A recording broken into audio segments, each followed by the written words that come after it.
નમસ્કાર, આપ જોઈ રહ્યા છો નેશન પ્લસ ન્યૂઝ. હું છું આપની સાથે હેતલ ભગત.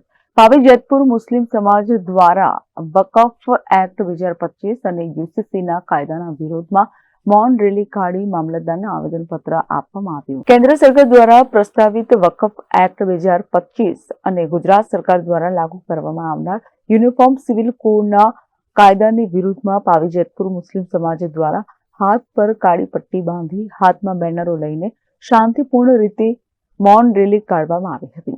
આજરોજ પાવી જેતપુર મુકામે નુરાની મસ્જિદથી રતનપુર સેવા સદન સુધી મૌન રેલીનું આયોજન કર્યું છે. એમાં લેડીઝોએ કાળા કપડાં પહેરી અને રેલીમાં જોડાઈ રહેલી છે. ખૂબ મોટી સંખ્યામાં પાવી જેતપુર ગામમાં પુરુષો અને મહિલાઓએ કાળા કપડાં પહેરી અને વિરોધ કર્યો છે. ભારતમાં દરેક નાગરિકને પોતાના ધર્મને અનુસરવાની સ્વતંત્રતા સંવિધાન પ્રમાણે આપેલી છે.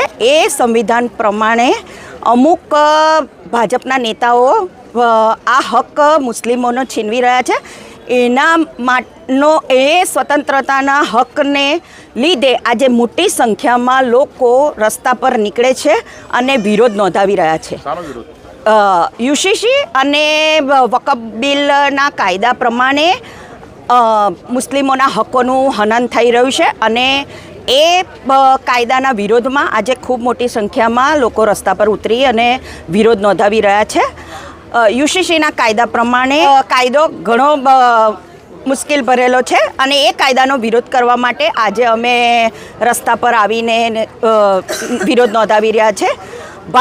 ભાજપના લોકો અમુક ધર્મના લોકોને ટાર્ગેટ કરી અને આ યુસીસી અને વકફ બોર્ડનો કાયદો લાવી રહ્યા છે. અમારા પૂર્વજોની જમીન ટ્રસ્ટને દાન આપેલી એ ટ્રસ્ટની જમીનો પડાવી લેવા માટે આ એક જાતનું ષડયંત્ર રચાઈ રહ્યું છે. અમુક કોમના લોકોને વોટ લેવા માટે આ ધર્મનો વિરોધ કરી અને ટાર્ગેટ બનાવી રહ્યા છે. જો આ જ રીતે પોતાના વોટ બેંકો માટે અમુક ધર્મના લોકોને ટાર્ગેટ બનાવશે તો આવી જ રીતે અમે લોકો રસ્તા પર આવી અને કાયમ માટે આંદોલન કરતા રહીશું. અમે આજે પાવી જેતપુરમાંથી યુસીસીના વિરોધમાં રેલી નીકાળેલી છે. તેનો અમે સખત વિરોધ કરીએ છીએ. તેની સાથે નાના બાળકોથી લઈને બુઝુર્ગો સુધી બધા જોડાયેલા છે અને અમે જે ઇસ્લામી અમારા જૂના જે કાયદા છે તેનાથી અમે ખુશ છે. અમારે નવા કાયદા અંદર ઉમેરવા નથી. આ રેલીમાં મોટી સંખ્યામાં પુરુષો તથા મહિલાઓ જોડાયા હતા. પાવી જેતપુર મુસ્લિમ સમાજ દ્વારા વકફ એક્ટ 2025 કાયદાને રદ કરવામાં આવે અને ગુજરાત સરકાર યુસીસીનો કાયદો લાવવાનો વિચાર કરી રહી છે તેની સામે સખત વિરોધ દર્શાવીને પાવી જેતપુર મામલતદારને આવેદનપત્ર આપવામાં આવ્યું હતું. આજ રોજ સમગ્ર પાવી જેતપુર મુસ્લિમ સમાજ રેલીના સ્વરૂપમાં ભેગા થઈ અને નુરાની મસ્જિદેથી રેલી કાઢી અને રતનપુર મામલતદાર ઓફિસે આવેદનપત્ર આપવા માટે આવ્યા છે. વકફ બિલ અને યુસીસીનો જે કાયદો સરકારે બહુ ખોટી રીતના લાદી દીધો છે અમારી ઉપર, તેનું અમે સખ્ત વિરોધના સ્વરૂપે એક આવેદનપત્ર આપવા માટે મામલતદાર સાહેબને આવ્યા છે અને અમે આપી પણ દીધું છે. અને દેશની સમગ્ર જનતાને મારો એક આ મીડિયાના માધ્યમથી મેસેજ છે કે સરકારની ઉપર એક મોટામાં મોટા સવાલો ઊભા થાય છે. એના માટે લોકોને ગુમરાહ કરવા માટે અને બીજા માર્ગે દોરવા માટે એમનું મગજ ડાયવર્ટ કરવા માટે આ લોકો હાલની જે મોજૂદા સરકાર છે તે અમુક આવા યુટર્નો લઈ આવે છે કે લોકો મોટા મોટા એમની ઉપર આક્ષેપો થઈ રહેલા છે. એને હટાવવા માટે, એને ભૂલાવવા માટે, આ લોકોને મગજ ડાયવર્ટ કરવા માટે એક ષડયંત્ર રચી રહી છે એવું મને લાગી રહ્યું છે.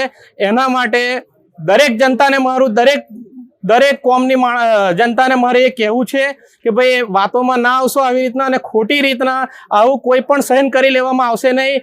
અને તમે જો આવા ઝડપી નિર્ણયો લેવા માંગો છો એ તમે ખોટી રીતના આવા ઝડપી નિર્ણયો ના લેશો.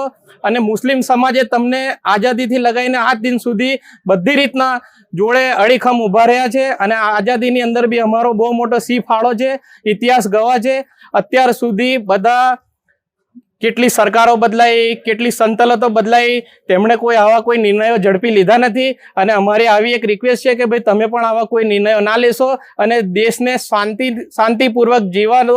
ભાઈ આખા પાવી જેતપુર તાલુકાના જે મુસ્લિમ સમાજના લોકો છે આજે અહીંયા આગળ જેતપુર પાવી મુકામે એક મૌન રેલી કાઢી, મસ્જિદથી 3 બત્તી લઈને બસ સ્ટેન્ડ લઈને અને એપીએમસી માર્કેટ લઈને ચાલતા મૌન રેલી કાઢી. અને ત્યાર પછી બધા જે જેન્ટ્સ ખરા એ જેતપુર પાવી મામલતદાર કચેરી અંદર આવેદનપત્ર માટે બધા ભેગા થઈને આવ્યા. હાલની અંદર આપણે જેતપુર પાવી મામલતદાર કચેરી અંદર આવેદનપત્ર આપી દીધું છે. એની અંદર આપણી માંગણી એક છે કે હાલની અંદર જે કેન્દ્ર સરકાર છે એ કેન્દ્ર સરકારે વકફ બિલ એમેન્ડની અંદર સુધારો કર્યો અને એ બિલ પાસ કરી દીધું છે. હવે એ બિલ જે પાસ કર્યું છે એમાંથી કોઈ બી પબ્લિકને ફાયદો થવાનો નથી, પરંતુ એક વસ્તુ બી સરાસર બધાને નુકસાન થવાનું છે. એટલે એના માટે આપણે વિરોધ કરી રહ્યા છે. કારણ કે જો એ આવશે તો એનાથી ફાયદો થવાનો નથી, સરકારને ફાયદો થવાનો નથી, આમ પબ્લિકને ફાયદો નથી, કોઈ ગરીબ પબ્લિકને ફાયદો થવાનો.